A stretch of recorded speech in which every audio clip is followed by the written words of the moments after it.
रामायण के त्याग, सहनशीलता एवं सेवा का मार्ग अपनाने वाले पात्र हमें इन गुणों को अपने जीवन में आदर्श बनाने की प्रेरणा देते हैं।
अम्मा कहती हैं कि अगर हम कई जगह छोटे छोटे गड्ढे खोदेंगे तो पानी नहीं मिलेगा, लेकिन एक ही जगह खोदते रहेंगे तो कभी न कभी अवश्य मिल जाएगा।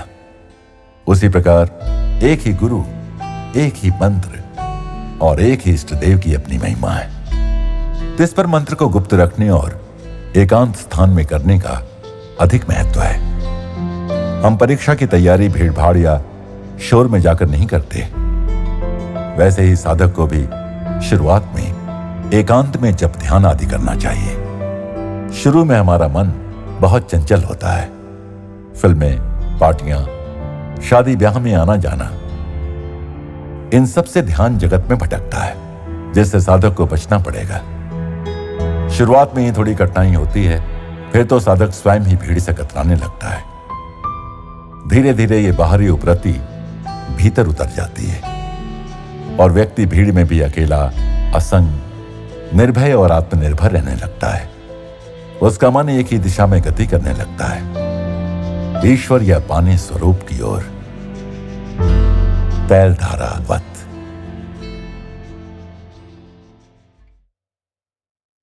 प्रेम स्वरूपी, आत्म स्वरूपी सभी को नमस्कार। സ്നേഹവും ഐക്യവും പരസ്പര ബഹുമാനവും നിറഞ്ഞു നിൽക്കുന്ന ഒരു കുടുംബജീവിതം പടുത്തുയർത്താൻ രാമായണം നമ്മളെ സഹായിക്കും। रामायण के त्याग, सहनशीलता एवं सेवा का मार्ग अपनाने वाले पात्र हमें इन गुणों को अपने जीवन में आदर्श बनाने की प्रेरणा देते हैं। उदाहरण के लिए भरत के चरित्र में अथाह विनम्रता और दास्य भाव था।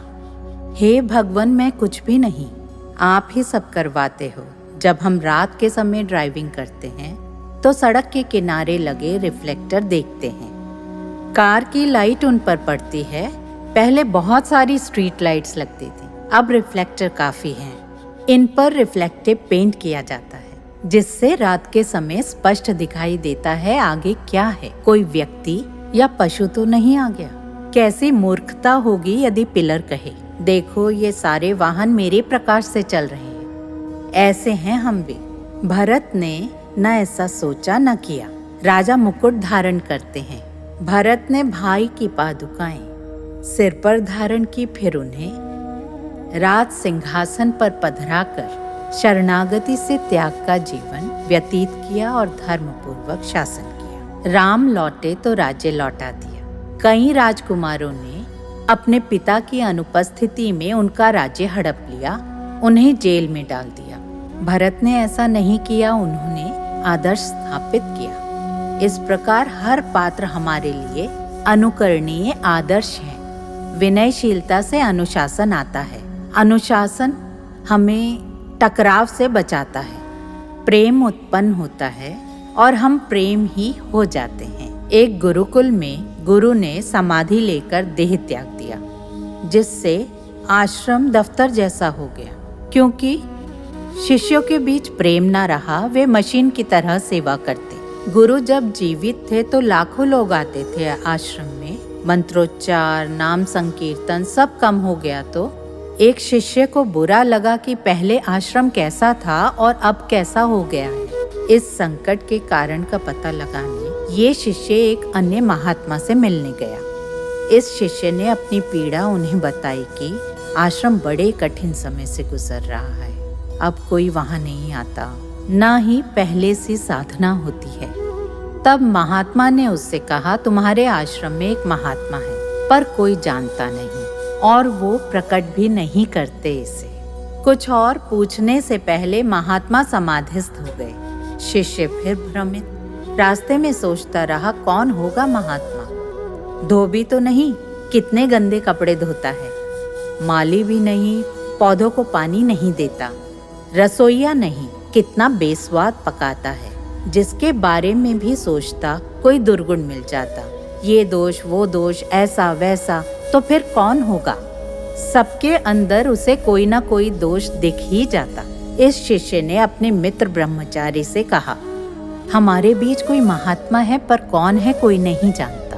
तब उस ब्रह्मचारी ने सुझाव दिया, क्यों ना हम परस्पर आज्ञा पालन करते हुए एक दूसरे को सादर दंडवत प्रणाम करें। इस प्रकार शायद हम उस महात्मा को पहचान सकें। वे सब एक दूसरे को साष्टांग प्रणाम करने लगे। विनम्रता से वातावरण में भाईचारा आ गया। सब में श्रद्धा भक्ति सहित जप ध्यान करने की भावना जगी और फिर बचा केवल प्रेम।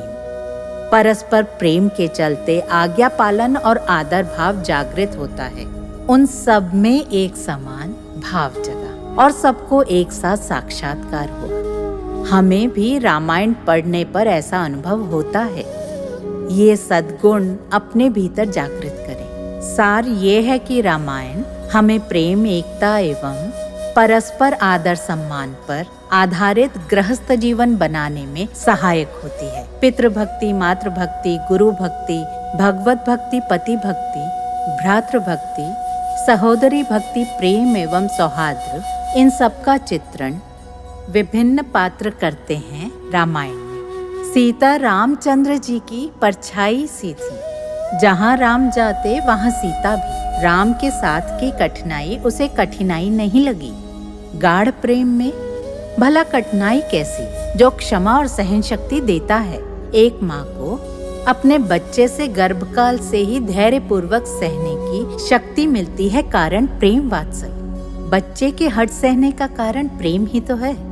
बड़े होने पर बदल जाता है, लेकिन प्रेम में त्याग, कठिनाई या बोझ महसूस नहीं होता, थकान नहीं लगती।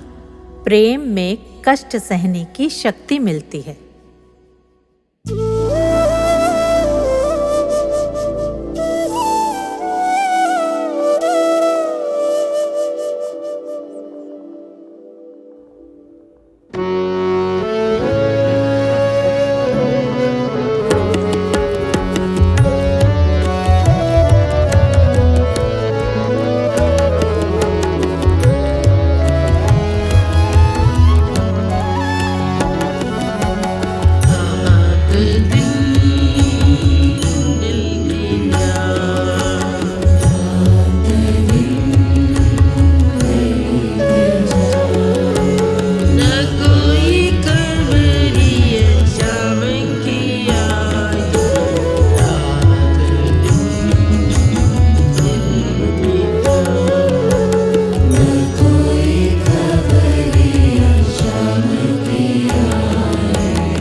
इस यात्रा का अगला पड़ाव वॉशिंगटन डीसी है। अम्मा और उनके बच्चों ने बोस्टन कार्यक्रम से वॉशिंगटन डीसी तक 8 घंटे की यात्रा की। अम्मा के साथ यात्रा अक्सर एक ध्यान समान समय होती है, जहां कई लोग अम्मा के साथ बिताए गए समय और दौरे के दौरान सीखे गए अनुभवों पर विचार करते हैं। अम्मा और टूर ग्रुप शाम तक वॉशिंगटन डीसी आश्रम पहुंच गए। आश्रम अम्मा के बच्चों से भरा हुआ था। वे बहुत खुश थे। अम्मा आश्रम के पीछे के आंगन में अपने बच्चों के पास गईं, तो उनके चेहरों पर प्रफुल्लित मुस्कान खिली थी। ചിരിക്കാൻ കിട്ടുന്ന സമയം കളയരുതെന്നാ. അപ്പൊ പിന്നെ എന്തെങ്കിലും പറഞ്ഞ് ചിരിക്കാതെ മക്കളുടെ ചിരി കേൾക്കാൻ എനിക്ക് ഭയങ്കര ഇഷ്ടമാണ്. നമ്മുടെ വിഡിത്ത് ഓർത്ത് ചിരിക്കണം, പക്ഷെ ഇതെല്ലാം പറഞ്ഞ് ചിരിക്കണം.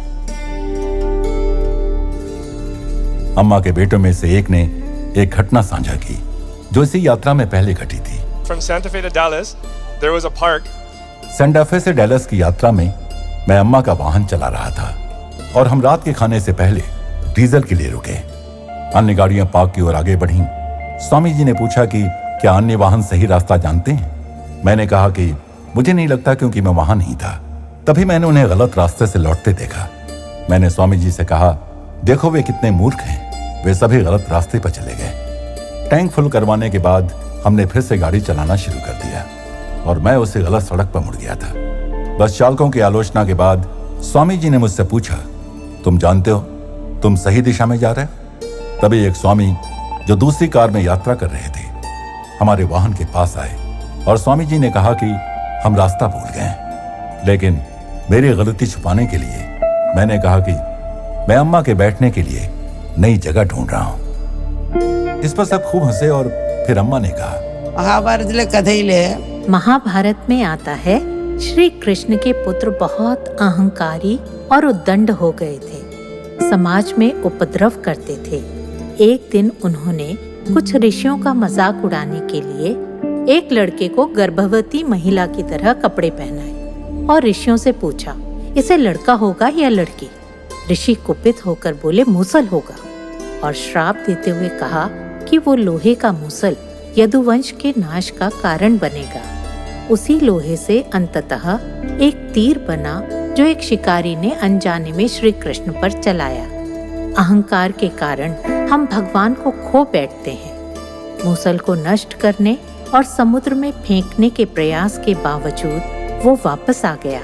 लोग कह सकते हैं, अरे ये अहंकार का एक छोटा सा कृत्य था, लेकिन इसमें भारी क्षति पहुंचाने की क्षमता थी।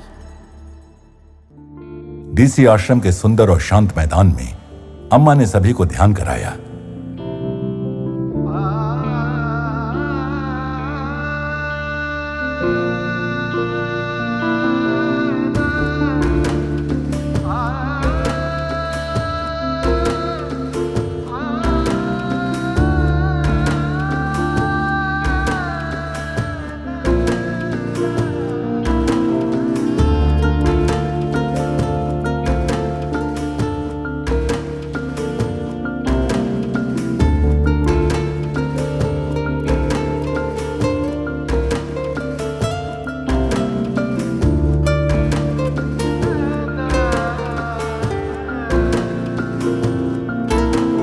अम्मा ने अपने सभी बच्चों को थाली में प्रेम पूर्वक रात का खाना, पास्ता और वेजी बॉल परोसा।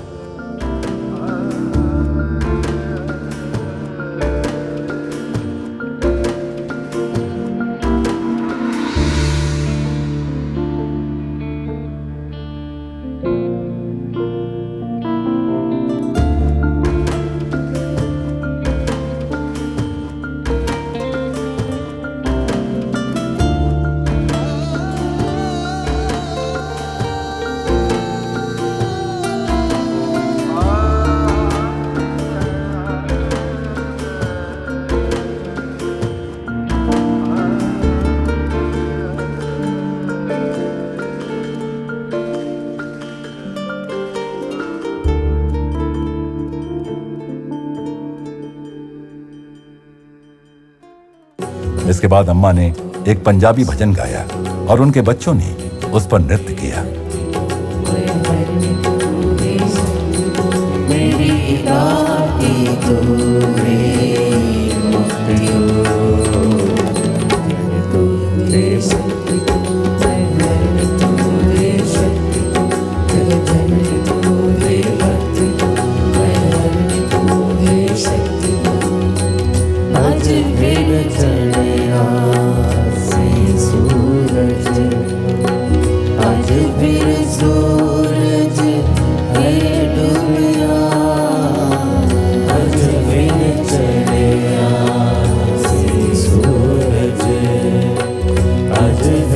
सूरज है डूबिया बैठा सी उड़ी काच हजवानी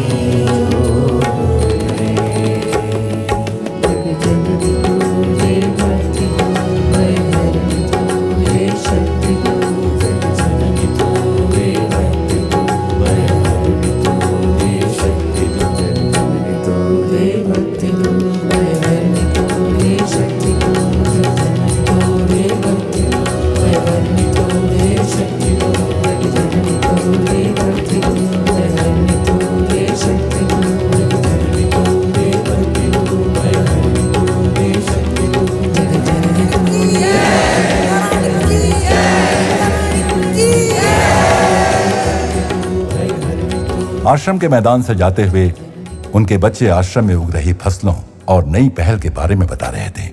डीसी आश्रम वर्ष भर अनेकों सेवा कार्य करता है, जैसे सामूहिक वृक्षारोपण कार्यक्रम, बेघरों के लिए भोजन, शीतकालीन वस्त्र अभियान और विश्व शांति के लिए होम आयोजित करते हैं। अम्मा की करुणा एक लहर के प्रभाव की तरह है। करुणा का एक कार्य दूसरे की ओर ले जाता है, फिर अगले, फिर अगले।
अम्मा वाशिंगटन डीसी में आगामी 2 दिवसीय कार्यक्रम के लिए कार्यक्रम स्थल की ओर चल दी।